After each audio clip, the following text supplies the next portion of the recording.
when a Christian speaks to somebody and stands up, on their two on their two legs and says, "I'm pro-life," and they say, "Well, what do you why do you think you have the right to tell a woman what to do with her body?" How do we respond to that?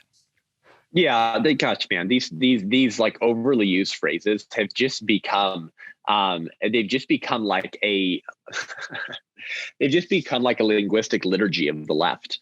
I mean, these things are so it's like their catechism read. I mean, these things are just become so overly said and used. And that's really what people need to understand. Like the religion of the culture of death is secular progressivism, which is based on secular humanism, which is based on relativism. And this is the underlying religion and worldview of every Marxist, of every communist regime ever. So this is not an alternative politics, it's an alternative religion. People need to wake up to that. And so this is really just like it's like a liturgy, it's like a linguistic liturgy. It's essentially just the catechist of the left. And so they have these chants that they just participate in over and over and over again. My body, my choice, bodily autonomy. Okay, so listen, the body in your body is not your body, lady. Because if you were pregnant with a boy, you don't have a penis. Okay. I mean, this should be so self-evident. If we're told my body, my choice, right? Which assumes how many bodies are involved, Reed? One. My body, my choice. It assumes one body's involved. Is that true that one body is involved? Well, if you care about science, you'd have to say no. The science of embryology says from the moment of conception, you're a distinct, living, and whole human being. And so if the mother if the body's in her body is actually just her body, then we'd be forced to say that pregnant women have 20 fingers and 20 toes, two brains, two hearts, two different DNA codes existing simultaneously, potentially two different blood types existing simultaneously. Oh, and if she's pregnant with a boy, now pregnant women have male genitalia. Now, of course, at this point, the leftists might say, yes, you're right. Welcome to UC Berkeley, to your lesbian dance theory major, where men are women and women are men. No. Women do not have penises, as much as the left would like to tell you that they can. So let me push back and say, okay, so obviously this is predicated upon a presupposition then that life does not begin at conception. So they're going to say, no, that's not a life in my womb. That's like a cluster of cells, right? So they'll look at life on Mars. Some will say, yeah, some of them will actually say it is. To make it even worse, many pro-choicers today, Reed, they admit that the unborn is biologically human. That it is fully human, that its parents are humans, therefore it's human, but it's not a person. So the rights of the mother supersede the rights of the child, and that's even more disturbing. That's disgusting. Okay, so that kind of to the side, because that seems easier to me to kind of talk about. But what about the people who want to deny the scientific reality of a life inside of a womb? Right. Yeah. So I mean, these people were three things. They were either asleep in junior high biology.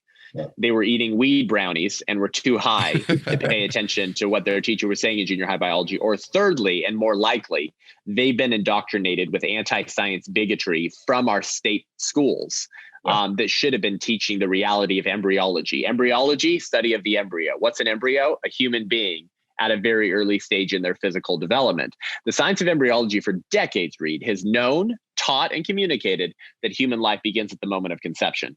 The law of biogenesis states that all living things reproduce after their own kind.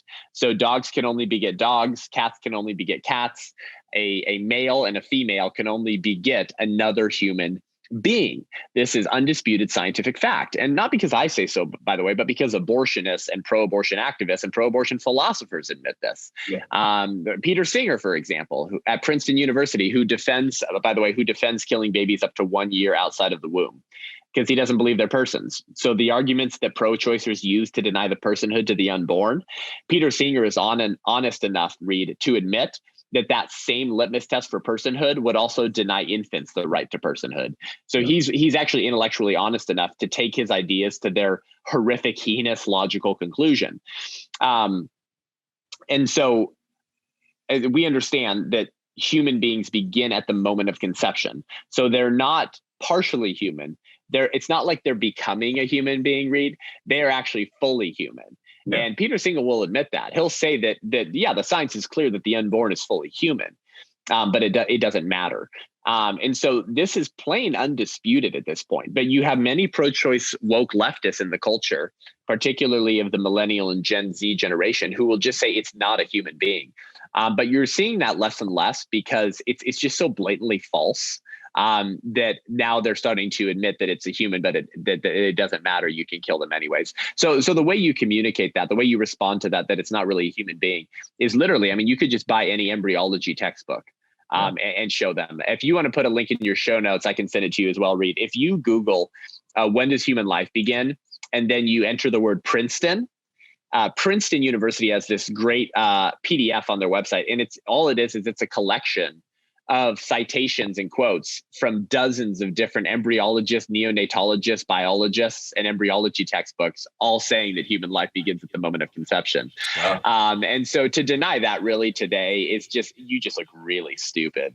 I mean, it's just so plainly clear. So you can catch brand new episodes of Indie Thinker with Reed Huberman every Monday and weekly bonus episodes to keep you thinking throughout the week. But you have to subscribe and click the bell to be notified when new episodes drop. If you enjoy this content, make sure to like this video and share it with friends.